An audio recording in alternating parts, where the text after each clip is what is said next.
A draft plan for Brexit is presented by the Prime Minister, but will her cabinet, will Parliament and will EU member states accept it? Theresa May insists the withdrawal plan is the best one for the country and what people voted for. We will deliver Brexit, and the United Kingdom is leaving the European Union on the 29th of March 2019.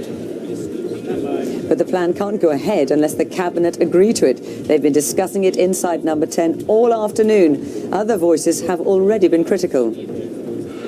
From what we know of the government's deal, it's a failure in its own terms. It doesn't deliver a Brexit for the whole country. You are not delivering the Brexit people voted for. And today you will lose the support of many Conservative MPs and millions of voters across the country. And the thorniest issue of all has been the border with Northern Ireland. Has today's draft agreement managed to break the deadlock? Also in tonight's programme, a government climb down over gambling. A crackdown on fixed odds betting terminals is brought forward to April.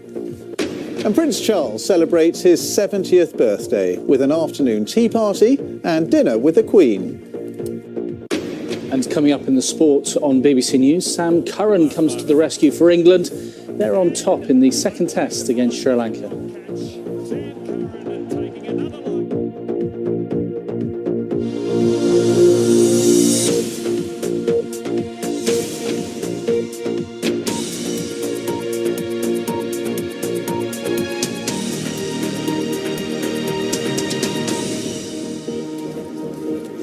Good evening. We are live from Downing Street on what has been a day of considerable drama here. Cabinet ministers have been locked in hours of discussions behind me, trying to see if they can thrash out an agreement to the draft withdrawal Brexit plan that the Prime Minister has presented to them. The Cabinet are the only people to have seen it so far, and they have to agree it if it's then to be presented to Parliament for MPs to vote on.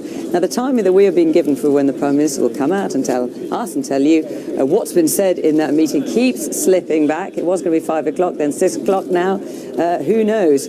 I think that might perhaps be some indication of just how difficult it is to find agreement there inside Number 10.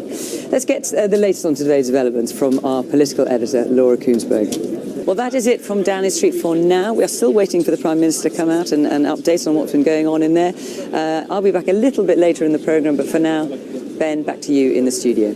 Fiona, thank you very much indeed. The government has reversed its decision to delay until next autumn a cut to the maximum stake on gambling machines known as fixed odds betting terminals. The former Sports Minister Tracy Crouch resigned over the issue last month. The reduction from £100 to £2 will now happen next April. Here's our personal finance correspondent Simon Gompertz. For this time of the year, Fiona. No, thanks very much. Well, that's pretty much it from us here in Downing Street. I'll be back towards the top of the hour at 5 to 7 with the very latest developments. But for now, it's time for to see the news with the BBC's news teams where you are. Bye-bye.